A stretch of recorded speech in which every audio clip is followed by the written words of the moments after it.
Good morning, everyone, and welcome to this meeting of the Planning Applications Board for Tuesday, the 6th of December 2022. Can I remind you that the meeting is being live streamed and recorded? The recording will be made available on the Colne's website following the meeting. Moving on to the agenda before us, item number 1 is the minutes of the meeting of the 29th of September this year, and that is for your approval as to its accuracy. Happy with that? Thank you. Item number 2, declaration of interest. Members are asked to declare any interest they may have in any items on the agenda. It would be helpful if members explained why they are declaring an interest in the item concerned. Any amendment to the determination of an application moved by a member, which is contrary to the recommendations in a planning report, must be based only on planning reasons. The Chair will invite the member moving an amendment to clearly articulate his or her amendment and the planning reasons upon which it is based. The Chair may, at his discretion, continue the business of the meeting in accordance with the timeout protocol. A copy of the timeout protocol has been made available to all members via the Planning Application Board folder on SharePoint. The Planning Manager for the Development Management Team will present the recommendations of officers. In the event of a member seeking to move an amendment, the Chair may call upon the legal advisor or the planning advisor to provide advice to the board. I would remind all members wishing to make representations on behalf of constituents or other parties on a particular planning application that they should have done so in writing by 12 noon the day prior to this meeting to the Director of Communities. Members should not make representations on behalf of constituents or other parties in the course of the consideration of any planning application at the board meeting. Thank you for that. We're now moving on to the main body of today's meeting. First item number 3, which is to erect Industrial Supplies Wholesalers Building on Sandwick Road, Isle of Lewis. This planning application is subject to advice from the Health and Safety Executive and is considered by the appointed officer to raise sensitive issues and is therefore presented to the board for the decision. And I will invite Morag Ferguson to speak on this report.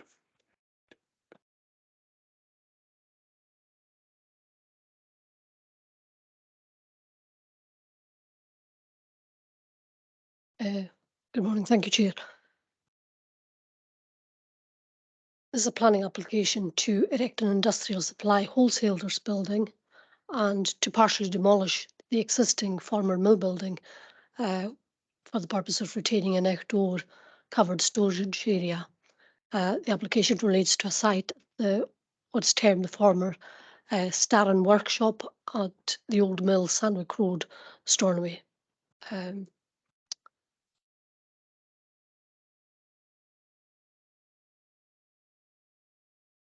So this slide just provides an aerial view of the site location within the town of Stornoway, and you can see there the harbour.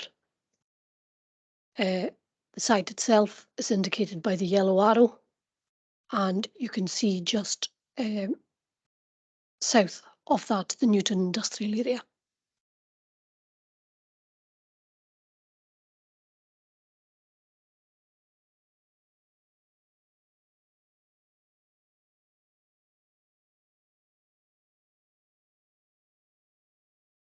Just a brief overview of the location. I mean, the site's located within Newton. Newton is the historic industrial commercial area of the town of Stornoway. The site itself is within the main settlement of Stornoway as defined by the spatial strategy of the Corliss Development Plan. It's also within the core, what's termed the core area of Stornoway. The access to the site is currently from Sandwick Road, and it's the access that's currently shared with a veterinary practice. To the east of the site, there are the Seaforth Road flats. The site and the surrounding area was formerly the site of various Tweed mills, and the Scottish Gas Network gas storage depot lies immediately to the southwest boundary of the site.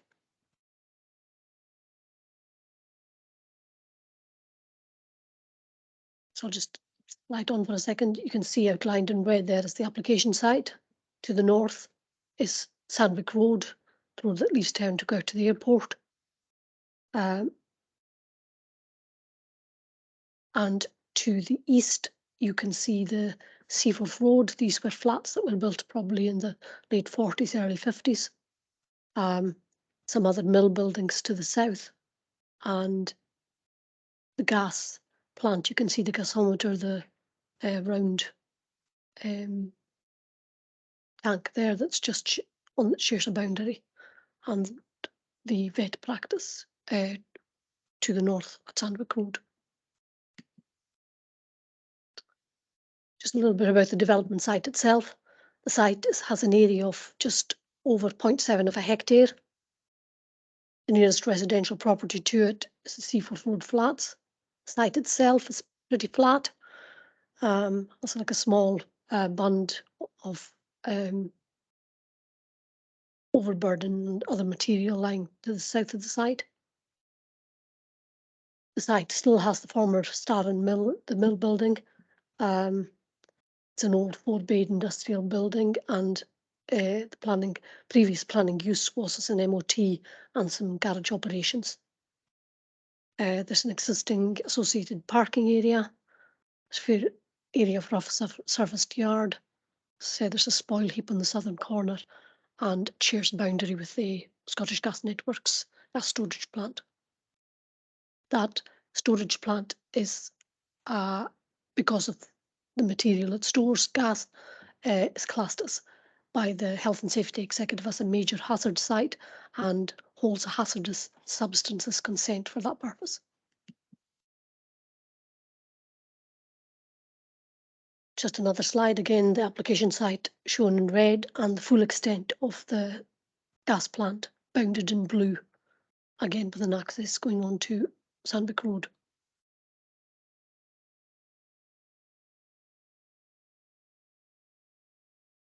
A little bit about the proposed development.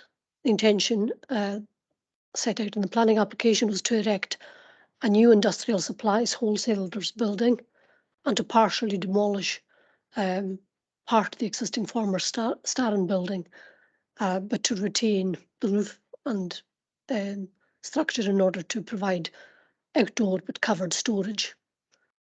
The vehicle access is existing. There's a proposal to provide 20 car parking spaces, 4 van and trailer spaces, secondary access, and hard standing to the southeastern boundary linking it into the Newton industrial area. The proposal is that the new building, it would have on the ground floor 797 square meters of wholesale showroom. Directly above that, there will be 866 square meters of gallery. And there would be full height warehousing of 630 square meters, and again a workshop area of 260 square meters, again going the full height of the building. The building itself would have an external height of 7.2 meters to the eaves and 10.5 meters to the ridge. The site just is the location plan that's been submitted by the applicant. The site's outlined there in red. Again, just the map just sets out the development that's round about. This here is the proposed site layout.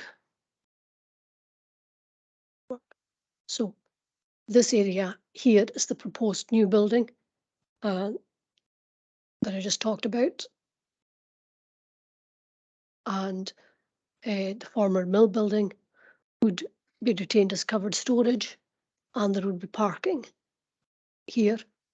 The access would come in off Sandwick Road here, and there's an intention of a secondary access here.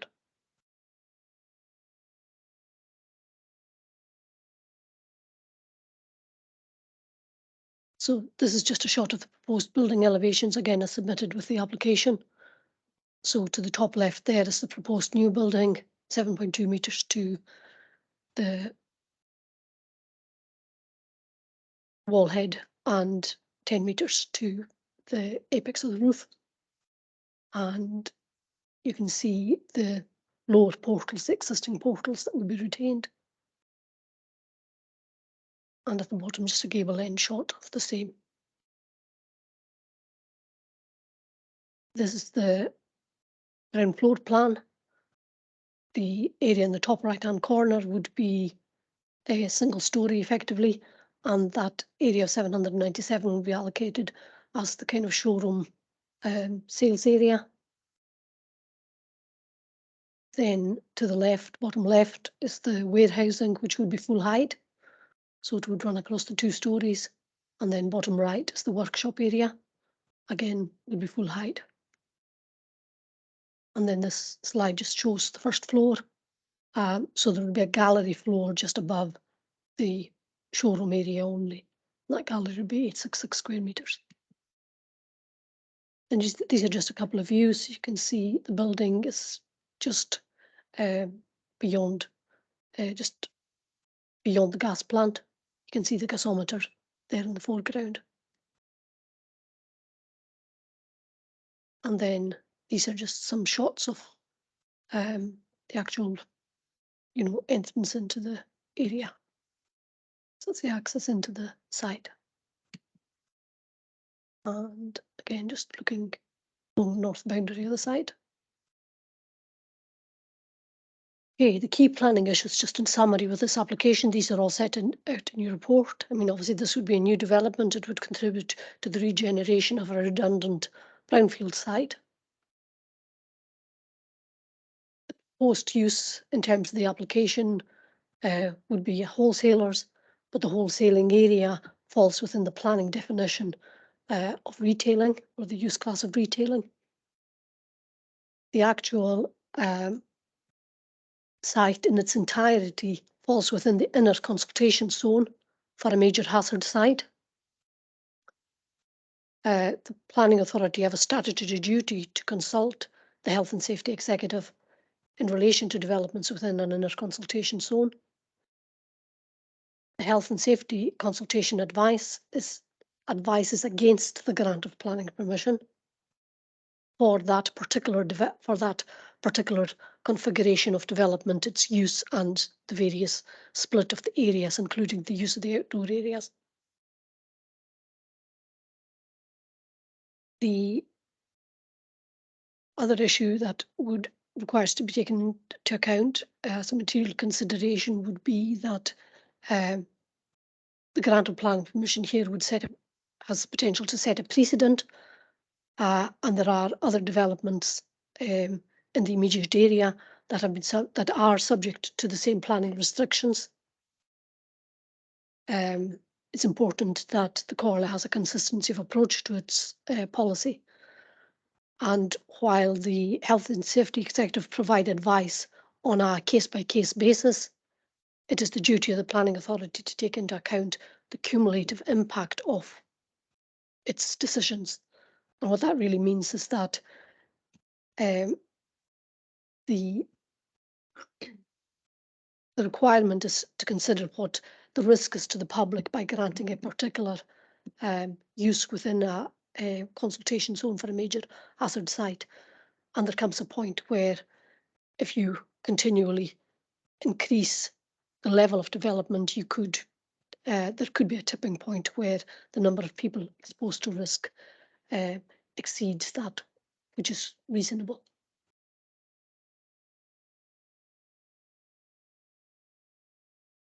Felt it was useful maybe just to set out for members just like a little bit of background to the safeguarding of major hazard sites.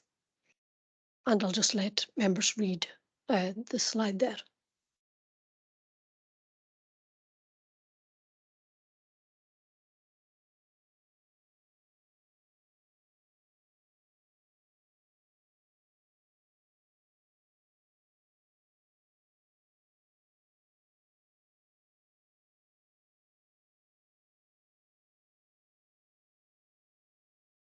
As stated, the health safety executive set out a consultation distance around each major hazard site after assessing the risks and the likely effects of major accidents at the hazard site. Major hazard sites comprise those that have stored, flammable chemicals,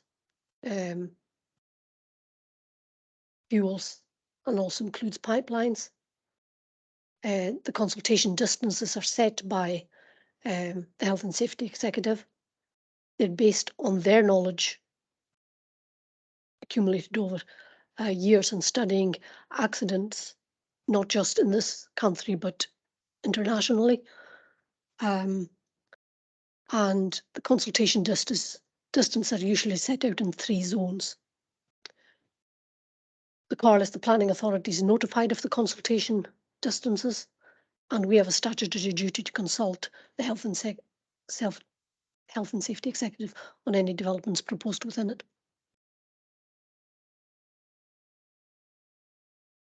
So just to kind of explain, I mean, this is how the a typical kind of consultation zone map. So I felt that this kind of diagram was useful to explain. So the development itself would be, for example, the gas plant that outlined in blue, any development within the inner zone, middle zone and outer zone, all required to be consulted, required to be subject to a consultation with the Health and Safety Executive. Those within the inner zone are subject to more stringent controls.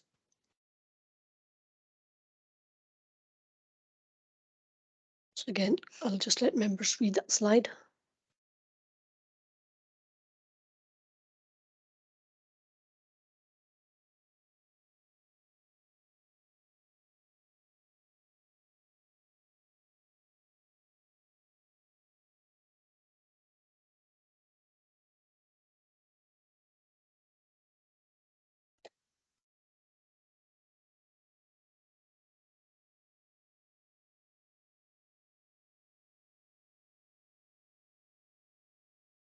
And as I said, the proposed development here is within the inner zone and actually shares a boundary, partial boundary, with the major hazard site.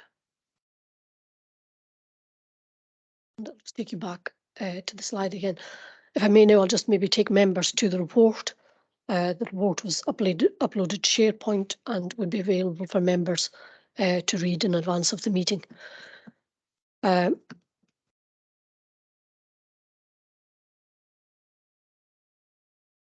Front of the report is really a summary. Section 5 sets out the site context of the proposal, and that part of the report is what I've covered with you in the slides here.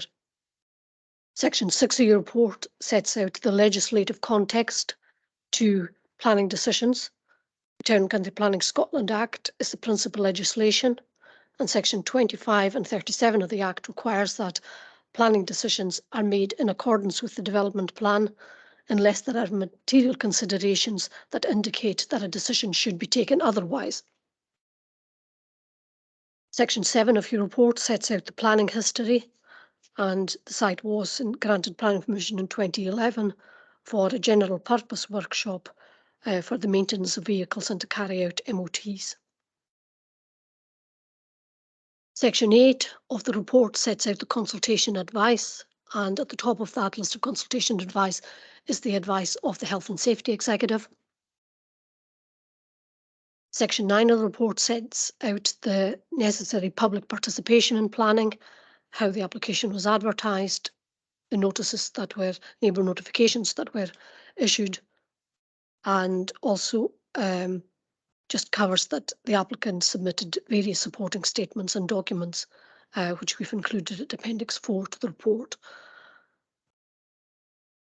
Section 10 sets out the planning policy context, and Section 11 is the main planning assessment.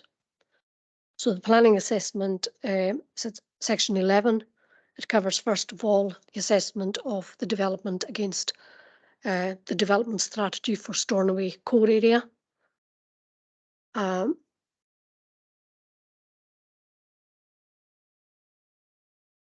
And being a commercial industrial use within a commercial industrial area, we consider that the nature of the development would, or that this type of development would ordinarily be acceptable within an industrial area. The next policies cover placemaking and design and car parking and roads layout. And while there are details to do with the height of the building that would may require to be revisited in relation to their impact on the amenity of the houses at Seaforth Road, we haven't explored that further because the principle of allowing the development is not permissible on account of the strong advice from the Health and Safety Executive. Whether we are minded to grant that issue would need to be revisited. We then looked at the compatibility of neighbouring uses, water and wastewater and economic development. Critically for this application, the policy E11 on safeguarding, which requires that the Corley take into account the advice of the relevant agencies with regarding to safeguarding and consultation zones notified by the Health and Safety Executive. In this case, consultation was undertaken on the proposed use per the application details, the location, scale, nature and intensity of the proposed development. That was done through the Health and Safety Executive's land use planning system, which generated an advice against the grant of planning permission response. And in that instance, the conclusion is that the development does not comply with that safeguarding policy. The applicant for the development undertook their own pre-application discussions with the Health and Safety Executive, and the Planning Service also engaged with the Health and Safety Executive, but it did not alter their position, which is to advise against.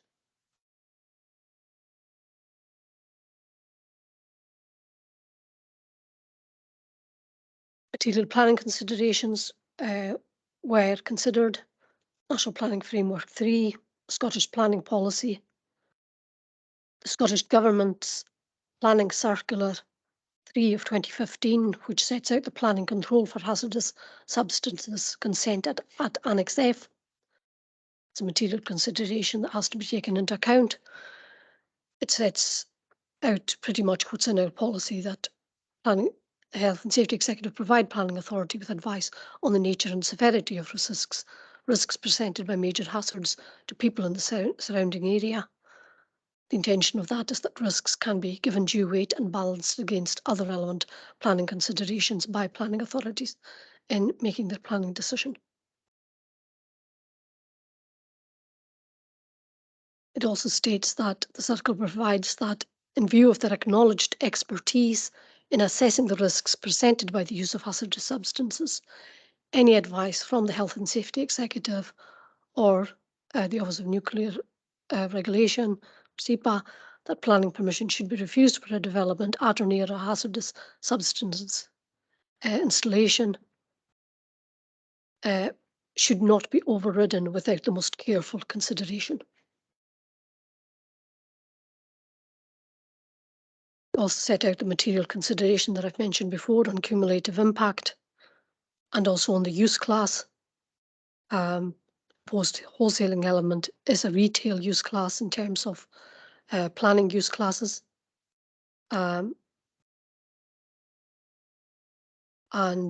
is a use that would, in terms of the land use, the planning system would be at risk of bringing like larger numbers of people into an area exposed to that risk. Section 12 sets out the recent conclusion, and Section 13 sets out that the recommendation is for refusal, and the reasons for that are set out in Appendix 1 to the report. Those reasons are that the proposal is slightly immediately adjacent to and within the Health and Safety Executive safeguarded zone, the inner zone for the Stornoway liquid propane gas plant, which is designated a major hazard site by the Health and Safety Executive. The proposal incorporates warehousing and a showroom floor for sales that have the potential for use by the public in numbers such that the HSE, as a specialist advisor on major hazard sites, has advised against the grant of planning permission. Consideration has been given to the relevant policies of the Outer Hebrides Local Development Plan and to all other material considerations. significant weight has been placed upon the specialist advice of HSE, and it's considered that the proposal would be contrary to policy EI11, safeguarding, and also to policy STY02, Newton Commercial Area, and therefore overall contrary to the objectives and overall intent of the plan.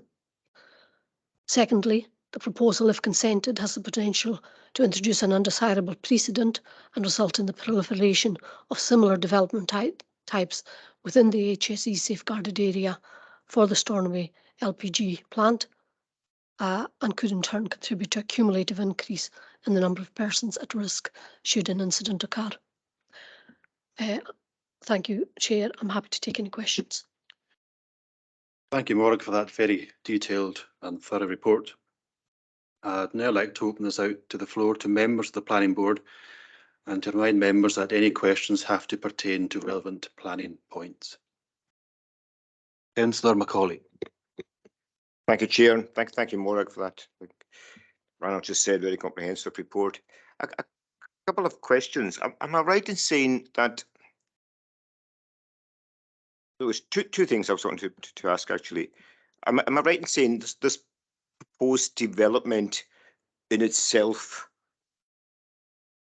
would not mean that it would exceed the amount of people within a major hazard site, but it would, as you pointed out in reason 2 there, it's going to encourage more, or not encourage more people to that. It's like stopping it before it gets out of control, and there's far too many people if we kept on allowing these. But the project, the proposed development in itself would not exceed the amount of people that are allowed within that zone. Sorry, I'm not putting this over correctly. The second thing I was interested in was you had a graph there showing the inner, middle, and outer zone. What kind of distances are we talking about within each of these zones? Do we know that roughly? Thanks. Thank you. All right. Chair, if I could take the first point first of all. This development itself has triggered an advice against the grant of planning permission from the HSE because the development as configured, its proposed use and its floor area is considered itself to be at risk of bringing to increase the numbers in the hazard zone, such that on its own there is an objection from the HSE or an advice to grant against. So it's not just that it would set a precedent itself. This itself has and is at risk.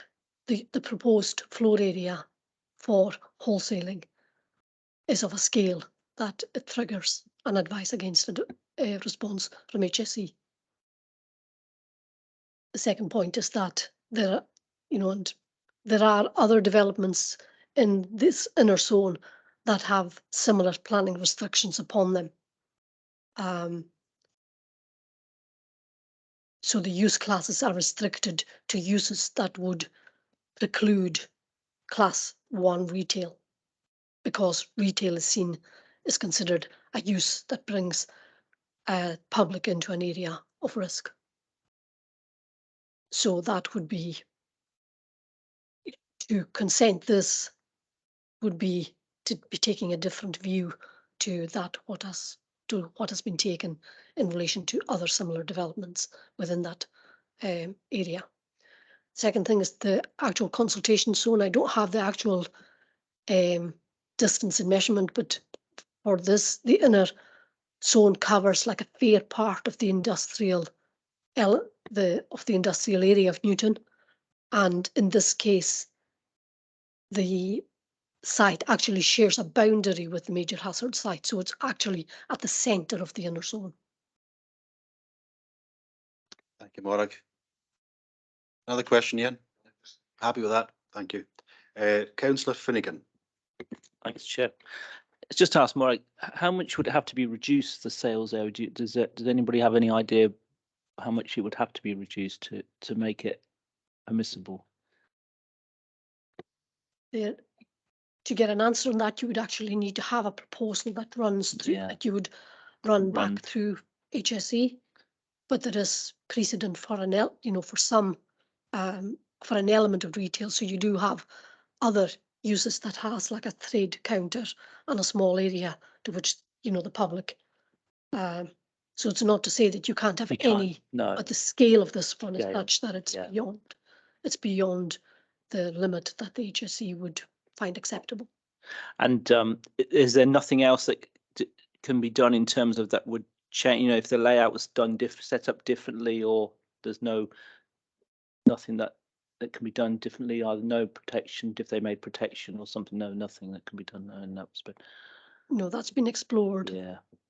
And it really just comes down to the scale. The scale of the operation. Scale of the Class 1 use, the scale of the wholesale and retailing area to which the public would have access. Okay, thanks, Chair. And it also includes the external spaces because, it includes also your car parking and areas to which you would be drawing the public to. Okay, happy with that, Paul? Councillor George Murray.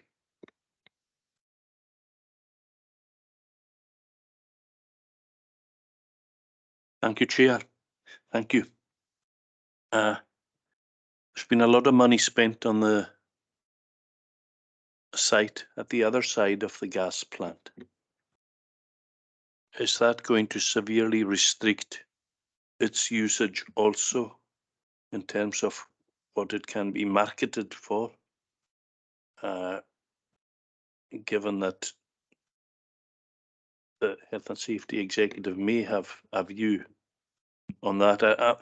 Forgive me if I'm straying into what hasn't yet been applied for, but they've just finished that site. It's just, and are they going to have the same problem there, would you anticipate, in your opinion? Can you comment on that? I don't think it's particularly relevant, but in terms of cumulative impact, I think it's fair to address it. That neighbouring site has been subject to what hybrid application. So the site preparation works have been carried out, and in principle there is consent there for the development of units, but these are all subject to a restriction on the use classes. So the same restrictions apply. Okay. And that's been set out in the consent that's already been granted. Happy with that, George? Thank you, yes. Okay. Councillor Stewart. Thank you, Chair. Well, George has just asked the question I was going to ask, and Ian Macaulay asked the other question. It would have been good to know what other buildings and what other businesses are within this inner zone, because there's it seems as if it's quite a big area, and there's businesses there, and we're talking about protecting the public, but there's employees as well. So I can't really work out. I mean, if the mills, say for instance, had a big upturn in work, and they took on an extra 30 people, how does that work? I mean, they've already got planning, and they can probably fill that place with another 25 or 30 people, and you're talking maybe not even half that for this new building. The other thing was, I think it was said that in 2011 that the Starran got planning permission for a garage. Would the same HSE rules and regulations have been looked at then as now? Advise Morag. If I can cover first point, a fair part of the industrial estate is, as I said, covered by this use. That is each application is subject to assessment through the HSE's land use planning system. A place of work where the employer is in control of the employees, so like a mill where the people within the mill are under the jurisdiction of the employer, does not attract the same severity risk as a retail area where you have members of the public, you're drawing members of the public to it. So there's a clear distinction within the HSE's own assessment of how they assess a workplace versus a retail wholesale area. The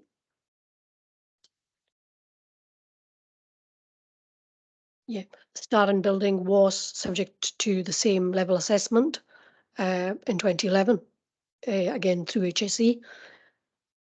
But again, like a garage is not classed as somewhere where you have like large numbers of people staying for any length of time. People come, they drop off their car, they leave. It's a different category of risk. And the risk assessment and the advice comes from HSE based on their experience and expertise. So every application is unique. There is a lot of the data from the application is basically provided based on what the HSE require to carry out the assessment, and then they provide the advice. So there was not an objection to the Starin use as a garage, but the use here has raised an advice against. Happy with that, Thank Finlay? you. Thank you. Any question from our two board members joining us online? No, thank you. Any further questions? Yes, Councillor Macaulay. Thanks. Yeah, it's not a question. It's just a statement, really. Take them out and make a statement. I just think it's very unfortunate, and it's out of all our hands, in that this is wholesaler is getting classed as, and I'm not blaming anybody for this. That's the way it is. That's the way the rules are. It gets classed as retail.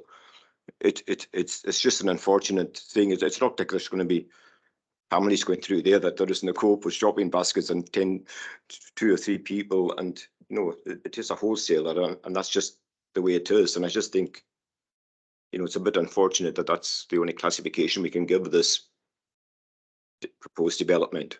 But if that's the way it is, that's the way it is.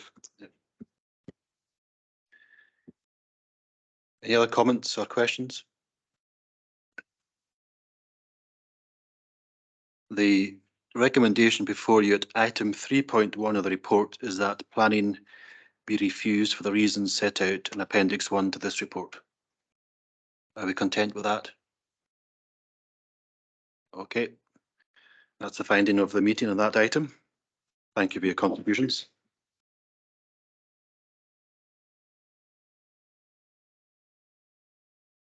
Okay, we move on to item 4.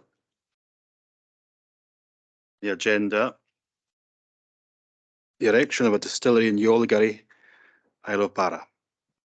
This planning application has been the subject of more than 6 representations and has therefore, in accordance with the scheme of delegation, been referred to the board for decision. And can I invite Morag Ferguson to speak to this report? Thank you.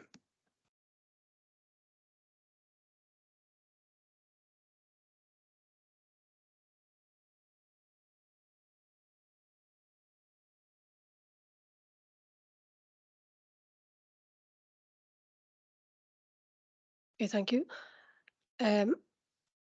There's a planning application to erect a new distillery building for the production of gin and whisky.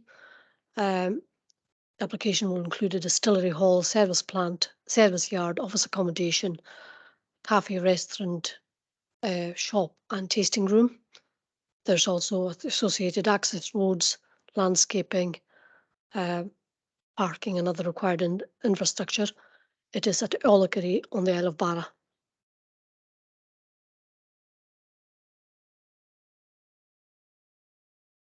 Maybe just for the benefit of members, just to give the site context within the island of Barra. The map there, you see like the circular road that goes around Barra, largely single track, and then there is a road that travels out to the north to Ollagary to Barra Airport and Ullacarry and Scurrival.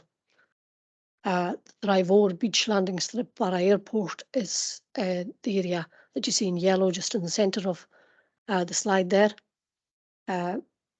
Ullacarry to the north of that. And the application site is actually just on the kind of north end of Ullacarry as you move over to Scurrival. It has views to the Atlantic on the west and across the Sound of Barra to the east.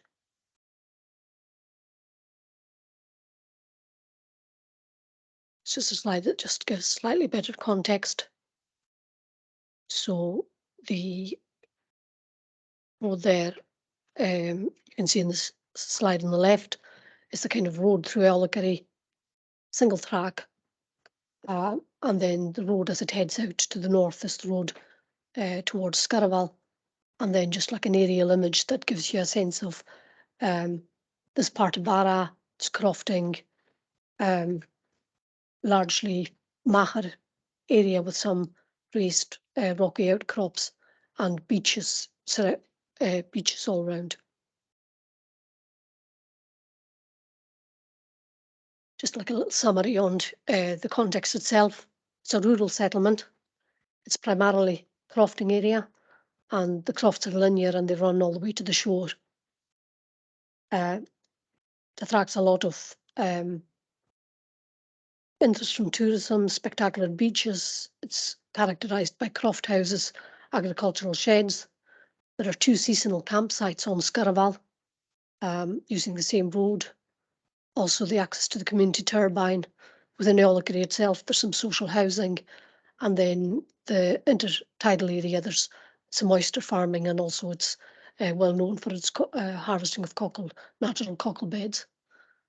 On the approach to the village, you've got Barra Airport, the beach landing strip, and also Ullacarry School.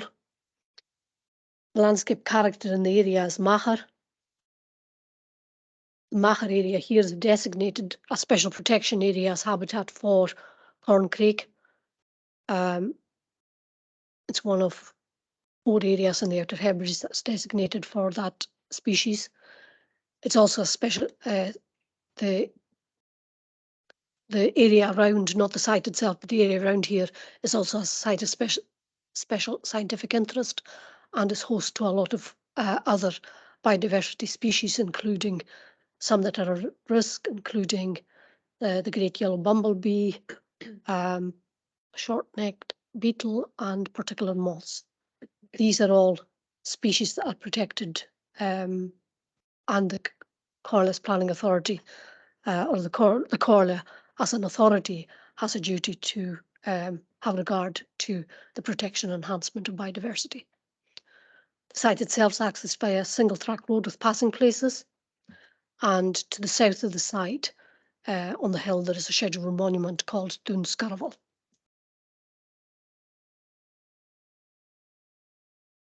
This is the site. The site itself is indicated by the yellow arrow at the bottom of the screen there. The road sweeps just to the left of the yellow arrow and heads out to the peninsula on Scurrival. You can see there that there are 2 houses located quite close to the site, and then just where the halfway mark on the screen there, you'll see the campsite is here, another smaller campsite here, and then this road here is going out to the community turbine, which is on the headland out here.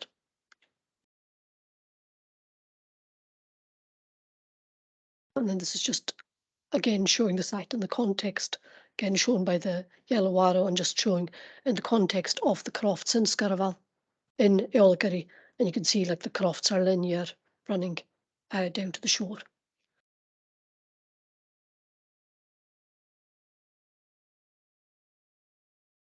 So a little bit about the development site itself. So the application site area is 1.8 hectares. It's agricultural land. It's bounded by post and wire fencing. It actually sits on both sides of the public road. Mainly to the south of it, there's a small area to the north west side that is for the purposes of redirecting a water course. Two nearest residential properties are number 5, Eolacary and Oranmara. The site itself is undulating. It's mainly a rocky outcrop. It's on 2 levels and it falls away to Machar grassland. The main part of the site's about 10 metres above Ordnance Datum, and then it kind of drops down to kind of 5-6 metres. The site is traversed by a small water course, and that's proposed for diversion or culverting. The site includes the remains of 2 small stone buildings, but it also has potential for archaeology. And the site is relatively raised in the landscape and will be visible from the surrounding crofts and houses, and it will benefit from open views to the Atlantic Ocean, across the Sound of Barra, across to South Uist and the surrounding beaches, the Machar and the hills. So again, the location plan just on the left there, and on the right is just shows the extent of the application site, the 1.8 hectares, and its relationship to the 2 nearest neighbouring houses.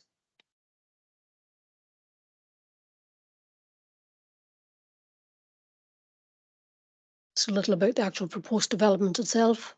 As I said before, it's a new distillery for production of gin and whiskey. I'll let members read through the slide before taking you to the plans.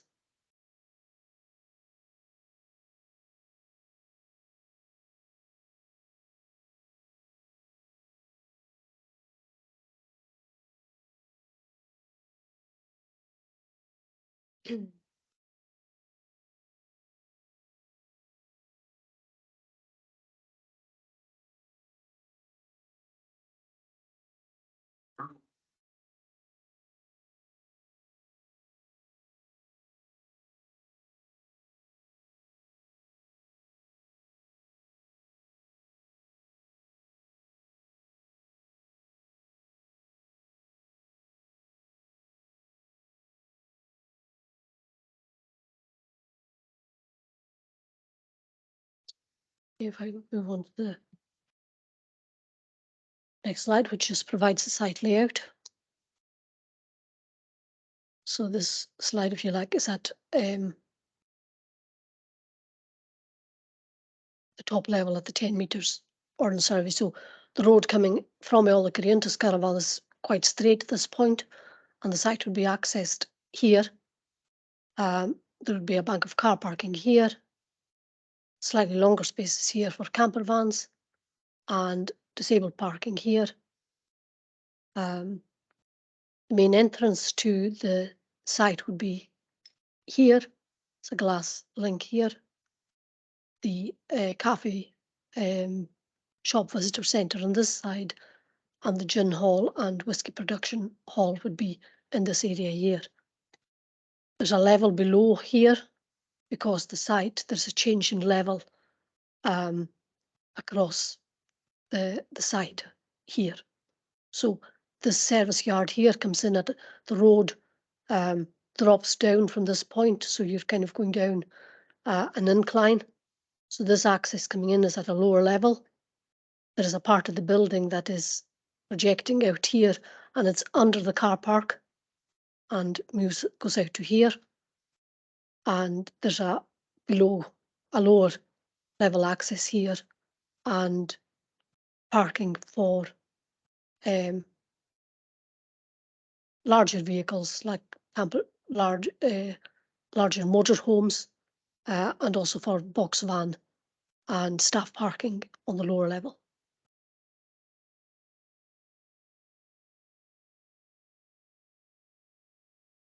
That's the ground floor of the building. So again, you would come in the main entrance here, tasting room here, gin hall here, whisky production area here, and then these would be the main visitor areas, toilets, cafe, deck.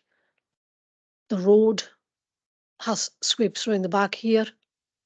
So these public areas are furthest away, and the cafe and deck are looking away from where the two nearest houses are up here.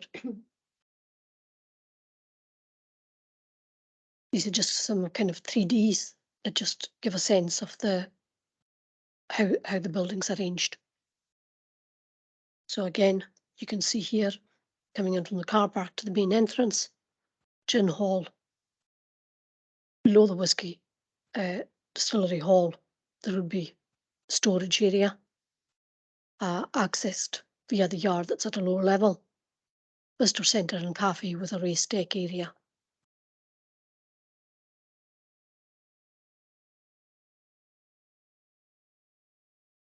And this is just one round looking at it from the other side. So this is looking at it from the back.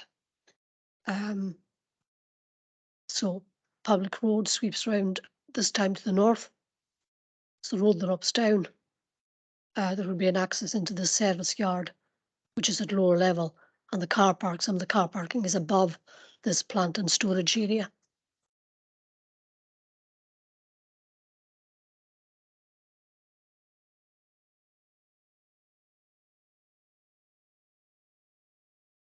Another isometric view.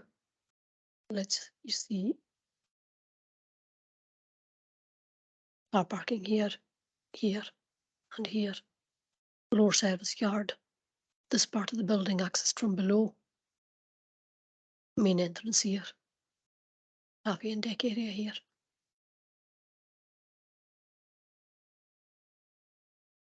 Then just take you through some of the elevations.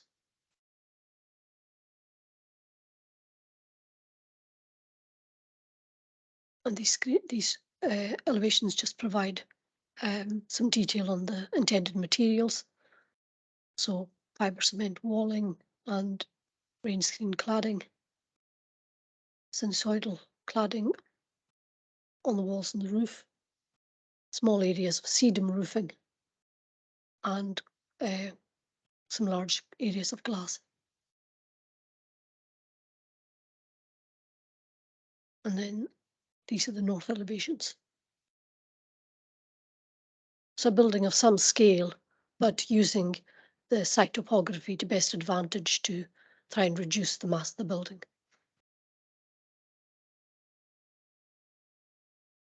Okay, and then these are just like a couple of long shots towards the site. This is like travelling out of Ollicory towards Scarraval, and the site would sit in that slightly dark patch here.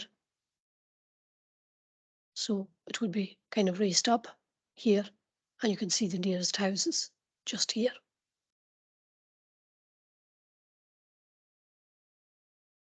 And then this is actually immediately adjacent to the site itself. So this is at the kind of high point of the site, and the road drops away down to the bottom here. Car parking would be here, building would be to the right of you, and then as it drops off, the lower service yard would be accessed just fairly close to the access going into this house. And there's existing ruins, former croft buildings beyond. And then that's just like a long shot looking back towards, from the site, looking back towards Ollicory. The inset to the right is just taken from Google Street View because the other one was taken in the winter time, so it's not the best shot. So just before I take members to the report, maybe just summarise some of the key planning issues here. So this would be a new development in a rural area. It would introduce a level of change. Change always, raises both can be welcomed, but it can also raise concerns. And it's for the planning system to consider the benefits of that development versus the harms in the context of its development plan. And that's what's been done in the assessment. Concerns include the increased traffic on single track roads. The roads in Barra, as a rule, are single track, and in the tourist season do attract concerns just from scale number of passing places and, congestions on the road more generally. Concerns have been raised regarding the potential impact of the development on neighbour amenity, particularly the two nearest houses, but also those through which the houses along the road where there are increased traffic levels during the tourist season, and a concern that this proposed development would increase these existing concerns. Also concerns regarding noise, lighting and disruption during the construction phase. Concerns regarding the impact upon and the localised change to the landscape character in that immediate area. It's also the fact that it's a building of scale in the context of a rural settlement where existing buildings are generally kind of domestic agricultural in scale. Site has potential for archaeology, its presence of biodiversity species. There is economic benefit from a new development such as this. It also adds to the value of the tourism product as a tourist attraction, and there are employment prospects, and that can lead to employment opportunities and population retention. So if I can just leave the presentation sitting on the site layout, and if I could take members to the report. Section 5 of your report sets out the site context and proposal, and that's what the presentation has taken you through: the description of the site and its context and the description of the development. The report also sets out, like at 5.12, a bit just to the project, as to the project background. Section 6 sets out the legislative context, and as I said on the previous item, planning decisions required to be made in accordance with the development plan, unless material considerations indicate otherwise.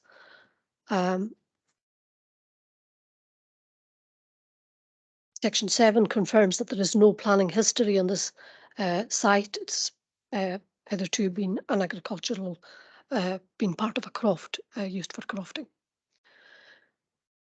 Section 8 of your report sets out the consultation advice that was received from a number of statutory consultees. Sorry, before I went there, I should have said that section 6.4 sets out other legislative aspects that pertained to this particular development on account of the sensitivity, the nature of the development and the sensitivity of the environment. So the project was subject to the Town and County Planning Environmental Impact Assessment regulations, and in that regard it was necessary to carry out an environmental screening opinion. That was issued in September of 2021, and it was concluded that while environmental information was required to support the application, that a full environmental impact assessment was not required. It was also necessary under the Conservation Natural Habitats regulations to carry out an appropriate assessment of the impact of the development on the species, protected species under that Eola Special Protection Area. The applicant therefore did require, in addition to the design information that was submitted, did require to provide a number of other assessments, and those are set out at section 6.4 and included their preliminary ecological appraisal, a baseline wildlife survey. They've provided a habitat management plan, which has been the subject of consultation with Nature Scott, a Corncrake species protection plan and habitat management plan, again, which has been subject to review by Nature Scott. They provided a shadow habitats regulation appraisal, and the Corl itself has carried out its own habitats regulation appraisal and concluded that mitigation measures can be used to ensure that there is no significant effect on the protected features. A landscape and visual impact assessment was also carried out, and on other matters, an indicative construction and operational management plans have been provided, along with a transport statement to look at how traffic would manoeuvre both in and around the site, including any kind of like commercial vehicles that would come to the site. So going back to section 8 of your report, the consultation advice of SEPA, Nature Scot, Historic Environmental Scotland, the Corliss Archaeology Service, Scottish Water, Scottish and Southern Energy, the Fire and Rescue Service, the Community Council, Building Standards, the Corley Roads, Bridges and Street Lighting section, and Environmental Health are all summarised there, as well as the Corley Cleansing. And the detail of these are all included in appendix, but there's a fairly robust summary within the report. Section 9 sets out the public participation requirements for the application. So the application was advertised in Guvarai at each stage where information was and amended plans were submitted. There were also neighbour notification requirements. The application attracted a total of 62 representations. Some of those representations were in objection and some of them were in support. The issues are summarised in 9.3 in the report. The Corley therefore was required to carry out like a planning assessment. The policy context within which that assessment was carried out is set out in section 10, along with the particular policies of the Outer Hebrides Local Development Plan that pertain to this particular application. The assessment against the development plan is set out in sections 11.1 to 11.45, and it was concluded that subject to the various mitigation measures that had been proposed and considered by ourselves and the statutory consultees, that conditions could be applied that would bring the development into compliance with the development plan. Material considerations were also taken into account, including national policy and the matters that were raised in representation by those who contributed to the application following advertisement for public input. These matters are set out in sections 11.46 to 11.74 of the report. Section 12 of the report sets out the recent conclusion, and the section 13 sets out the recommendation, which is that subject to no new material planning considerations being raised by the two neighbours who unfortunately hadn't been re-notified at the time the report was being prepared, that the application be approved subject to the conditions that are set out in Appendix 1 to the report. These conditions are designed to secure the commitments that were made by the developer in the application documents that they submitted, and to mitigate the impacts of the development on the wider area and its residents. I'm happy to take any questions, Chair. Thank you, Morag, for that very thorough report. I'd like to open this out to members of the board in the chamber or online for any questions. Councillor Murray. Thank you. That was excellent. Really good. Thank you, Chair. Has there been any indication of where they're going to put a bond once they make the enchanted liquid? That question was raised as part of the application, and they haven't as yet identified a site. There may be an interim solution where the spirits are not, if they get to a stage where it can't be stored locally, that it may be taken off island for bottling as an interim measure. But their ultimate aim is to have a bonded warehouse and bottling capacity on the island. But at the Okay with moment, that, George? that's, and would be subject to its own assessment at the time, depending on the location and the scale, nature. Thank you, Morag. Can I go online to board member Ian McNeil? Thank you, Chair. Thank you very much for your report, Morag, and presentation. Very good. You mentioned something that I didn't fully get, was the neighbours re-notification. What did I? Could you explain what that means? Morag? Neighbours who are within a 20-metre boundary of the site required to be notified by post with a postal notice of the receipt of the application, and then at any subsequent time where we receive amended plans, then that re-notification would require to be carried out again. In this case, the application was advertised in the press at the appropriate time, but the second set of neighbour notifications, when we were doing the QA for this report, we found that actually these notices hadn't been printed and sent. It's an oversight. So they were issued by post on the 25th, I think it was. So that 14-day neighbour notification period will expire either today or tomorrow. Okay. Lee's online. Are you, Lee? Can you confirm the date that they expire?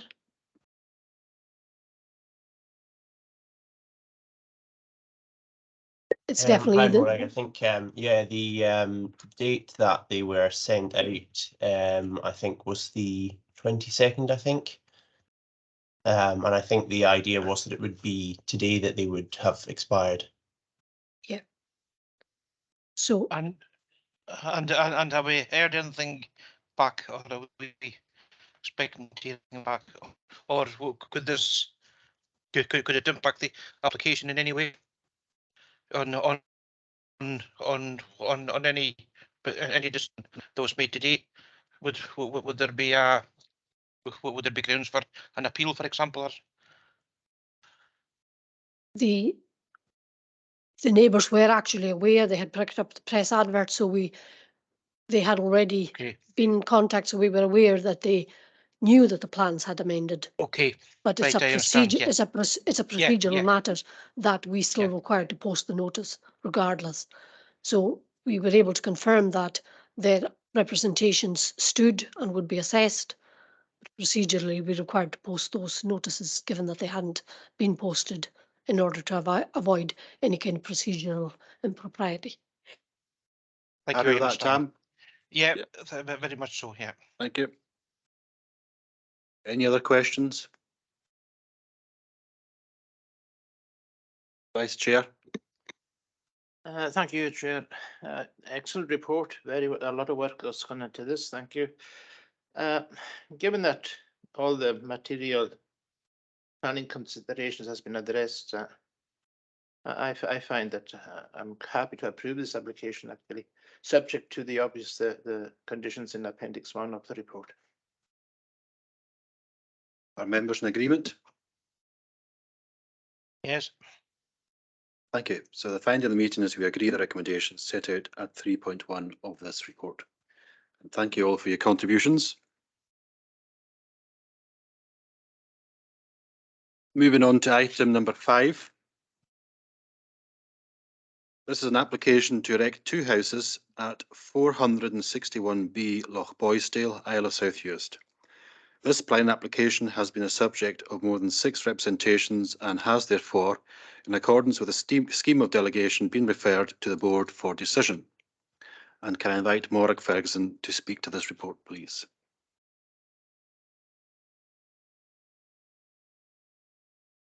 Thank you, Chair. There are 2 separate planning applications here and 2 separate agenda items which require to be determined individually. But given that the applications were made concurrently, we've prepared the single presentation. So if I cover the presentation and then the items will be taken individually. So these are planning application, two separate planning applications, each to erect 2 houses on 2 different sites on the same road in South Boyston and South Uist. These applications have been before Planning Board before in 2018, I think it was. And maybe some members will recollect. So on the left of the screen is the location of application number 22/257, and that is for 2 dwelling houses to the west of the building outlined in yellow, which is Boysdale House, a category C listed building. And then on the right is the site for 2 houses, both south of the road, this time to the east of the land associated with Boysdale House.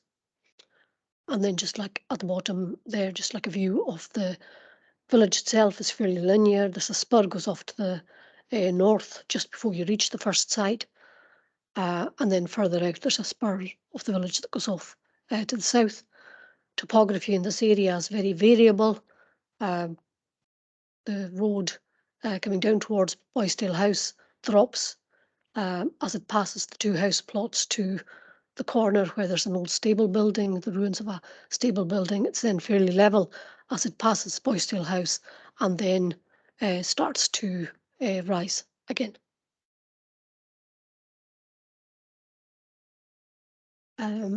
This is just a slightly more zoomed in view, just to show the kind of topography, a lot of kind of rough ground, rocky outcrops, areas of fern. The north, Boysdale House and the boat house to the shore. And then these are just slides of the site plan of each of the applications. Houses on both applications to be served by a single point of access from the main road. Houses themselves are fairly small scale, like 2-bedroom cottages. And top right cross section just showing how they would sit on the site.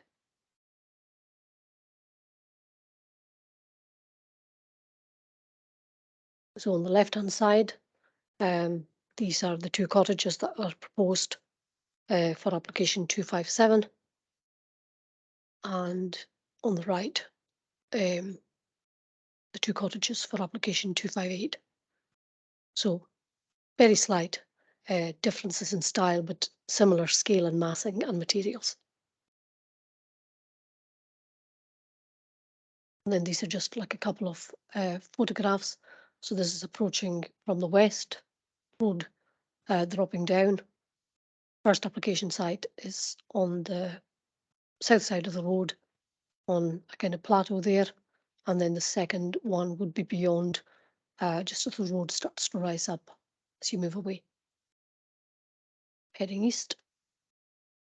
And this is taken from probably one of the most elevated points in the village. And this is like a very steep drop on this road from dropping down. And in this shot, you can see like the kind of wider village. So you can see some of the other croft houses in the area, some of these.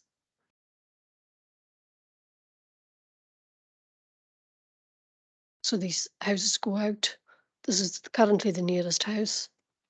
Boysdale House here, the stable is in the corner, former stable is here. There's a house here, a shed here, and there are other houses that are just off the screen here. And from this kind of elevated position, 2 of the cottages would here, and we reckon the other 2 would actually almost sit in the background beyond Boysdale House.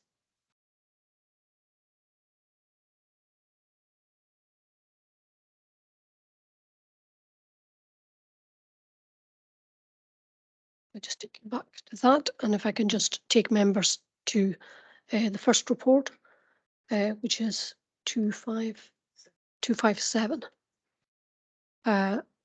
for the erection of 2 houses. Again, the report sets out site context, description of development at section 5, and that's what the presentation has taken you through. Section 6 sets out the legislative content text, which requires that development planning applications decisions be made in accordance with the development plan unless material considerations indicate otherwise. Section 7.1 sets out the planning history of the site. Planning permission was granted for both for this application in 2018 by the Planning Applications Board on the 3rd October 2018, and it is a very relevant material consideration that on account of the Coronavirus Scotland Act and the amendment of expiry dates, that these planning permissions, which would ordinarily have lapsed in October of 2021, remain extant until the 31st of March 2023. So this site has an extant planning permission that could still be implemented up until the end of March of next year. Section 8 sets out the consultation advice that was received. Section 9 sets out the public participation in relation to these applications.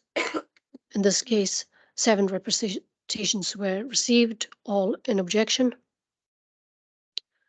The issues where I think I said that was a category C listed building is a category B listed building.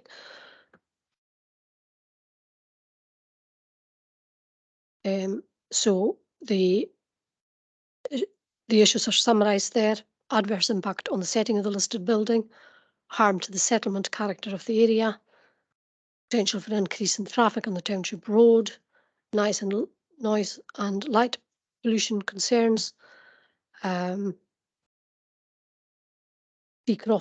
issues to do with decrofting and potential for landslides. There were also non-material considerations raised to do with speculative development, community engagement and halty lets. Section 10 sets out the planning policy context within which the development was assessed. Section 11 sets out the planning assessment. The planning assessment is set out at section 11.1 through to 11.29.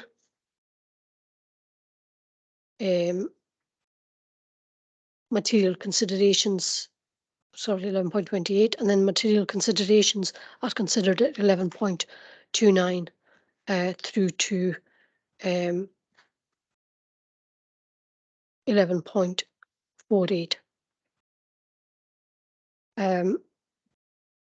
The reasoned conclusion on the application is set out in section 12 and confirms that